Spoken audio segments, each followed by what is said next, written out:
Hi all, today I'm making my grandma's homemade marmalade. It's really a family favorite and one of my favorite things to have with butter and toast in the morning. It's like sunshine in a jar. Equipment and ingredients you'll need: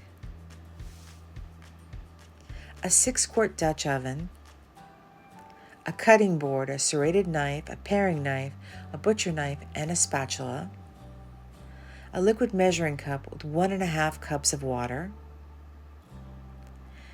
6 pint-sized ball canning jars, a 1/2 cup and 1 cup measuring cups, measuring spoons, 2 lemons and 4 oranges, a 1/2 cup of fruit pectin, 1.5 teaspoons of baking soda, 1 teaspoon of butter, 5 cups of sugar. I'm just going to explain a little bit of what I was doing. Basically, I had to peel all of the fruit and make sure that, for the most part, the peel stayed intact in strips so I could cut it evenly. But first I had to scrape the insides of the peels out and get as much of the pith, which is the white part that's bitter, off. So it wouldn't be too bitter.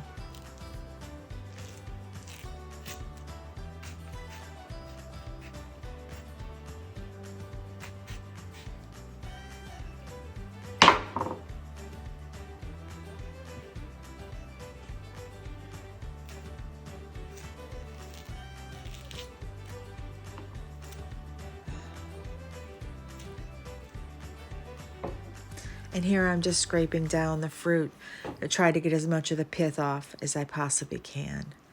Again, it's to minimize the bitterness.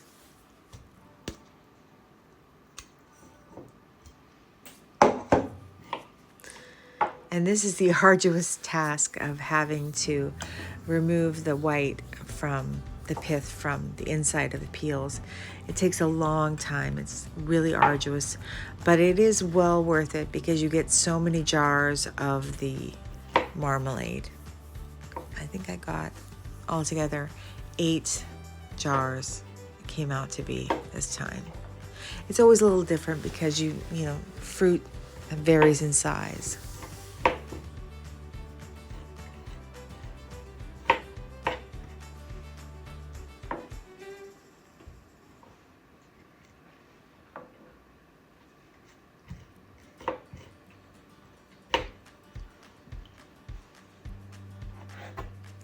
And now I'm just taking the fruit peels that I have removed all the pith I possibly could and just slicing it very thinly.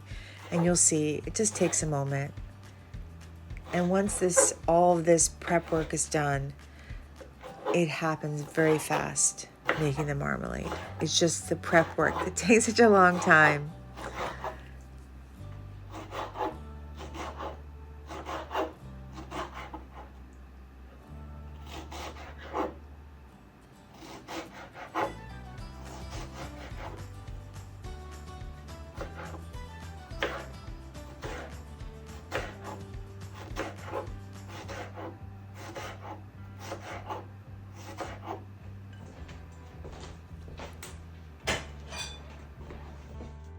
And now I'm adding the 1.5 cups of water to the pan with the 1/8 of a teaspoon of baking soda. And the baking soda does help with the bitterness as well. It's a very small amount, but it does help. And I'm going to let this cook over a low-medium heat for 10 minutes while I work on the fruit, cutting the actual meat of the fruit. And this is self-explanatory. I'm just going to cut the fruit up. The only hard part about doing the fruit, of course, is the lemons because of the seeds. These oranges had no seeds in them, so it was very simple, very easy. But the lemons was pretty arduous because there was a lot of seeds, it seemed. And I'm sure some snuck through. I haven't found any yet, but I'm sure there's some. And with the marmalade, I believe I got 8 jars. Yeah, I think I got 8 jars out of it. I'm going to be making a marmalade cake. And I'm very excited about that because I saw a lady named Josie, I think her name is. She's from England. And she was eating a marmalade cake and it had a frosting. It was a 2-layer cake. I'm not going to do that. I'm just going to do a sheet pan cake. And it looked like a cream cheese frosting and it looked quite good. And I thought, oh, that sounds delightful. I'm going to try to make something like that. And I don't have a recipe and it's not a family recipe like the marmalade. But I think I can make it. I'm a pretty proficient baker. I'm sure I can come up with something. I have something in my head, and I'm going to make it this week, and I'll show you how it came out.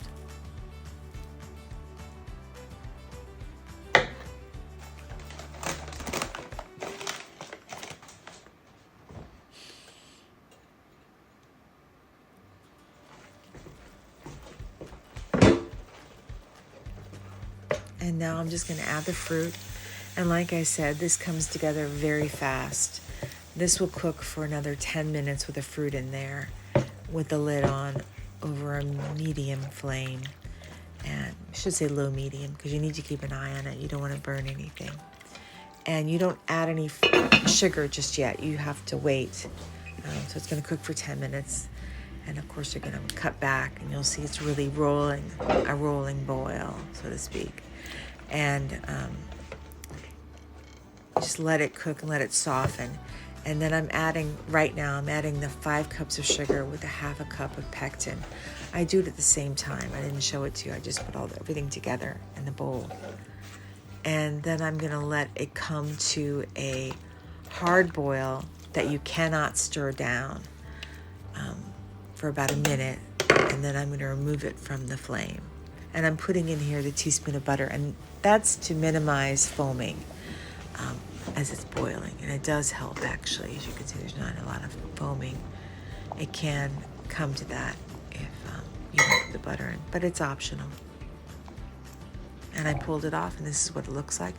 And as before with all jams and marmalades and jellies, it's going to firm up. As you see, as I'm going along, it's getting firmer and firmer. And it's pretty firm in the jars now that they've cooled down. And it's been like, I think 2 weeks since I've made it. And I did preserve it, but I'm not really going to go through with that because I'm not an expert in that. I just kind of showed you the boiling water. You can, if you want, do it as a refrigerator marmalade or even a freezer marmalade. But like I always say, please consult a preservation expert or take a class. It's a lot of fun. But I did a lot of jars and this time around. How many did I get? I did more than 8, maybe. No, I did 9, but I did small jars as well. So, yeah. And this is what it looks like. My grandma's homemade marmalade. It's incredible on toast with butter or scones, anything. My next video, my grandma's chicken pot pie. Nothing better. Please like, subscribe, and comment. I'd love to hear from you if you've made anything I've put in a video. I really would like to hear from you. Thank you. I post videos every Tuesdays, Thursdays, and Sundays on a variety of topics: skincare, interior design, baking, cooking. I want to thank you all for stopping by and watching one of our videos. We're so grateful that you took the time out of your day to come on by and sit on down and watch a video. Thank you.